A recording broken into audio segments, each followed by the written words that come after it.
Bismillahirrahmanirrahim. Assalamualaikum warahmatullahi wabarakatuh.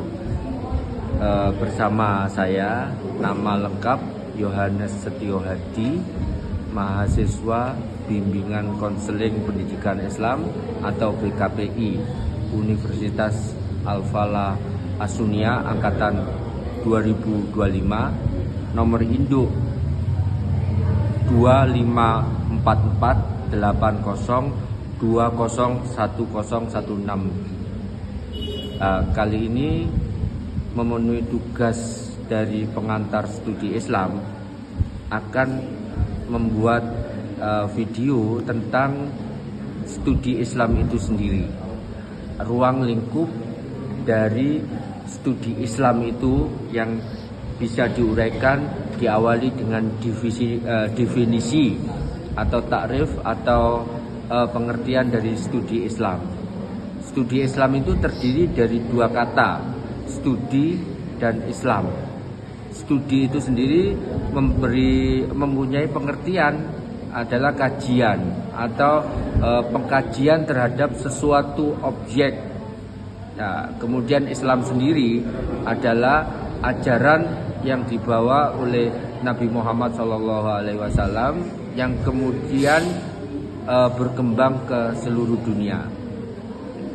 Jadi studi Islam adalah kajian yang terkait dengan segala hal, baik ajaran maupun perkembangan dari Islamnya itu sendiri dari masa ke masa.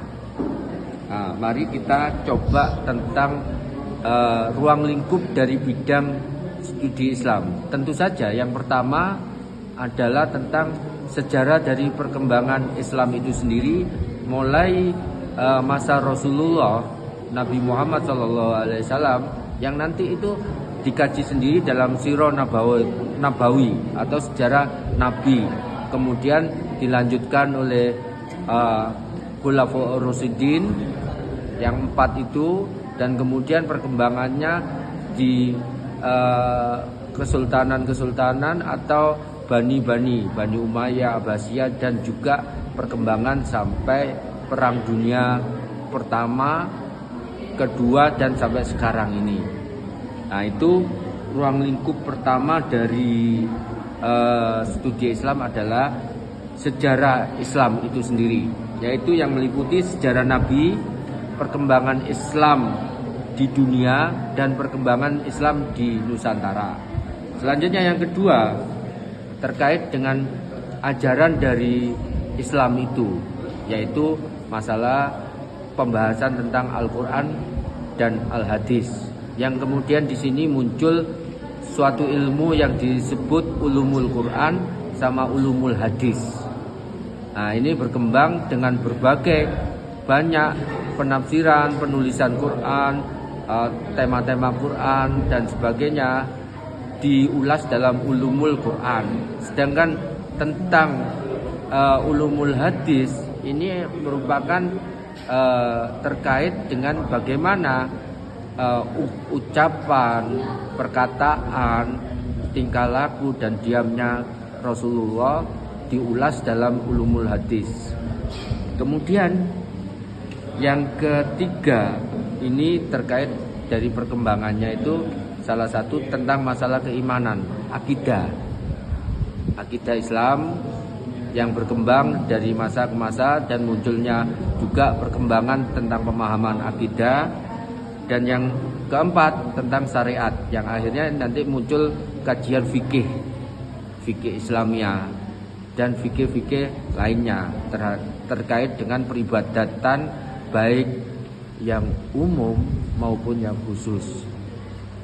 Yang kelima adalah akhlak, tentang etika dalam Islam, bahwa Kanjeng Nabi Muhammad SAW diutus untuk memperbaiki akhlak, dan disitulah kemudian muncul namanya etika Islam yang berkembang dari masa ke masa.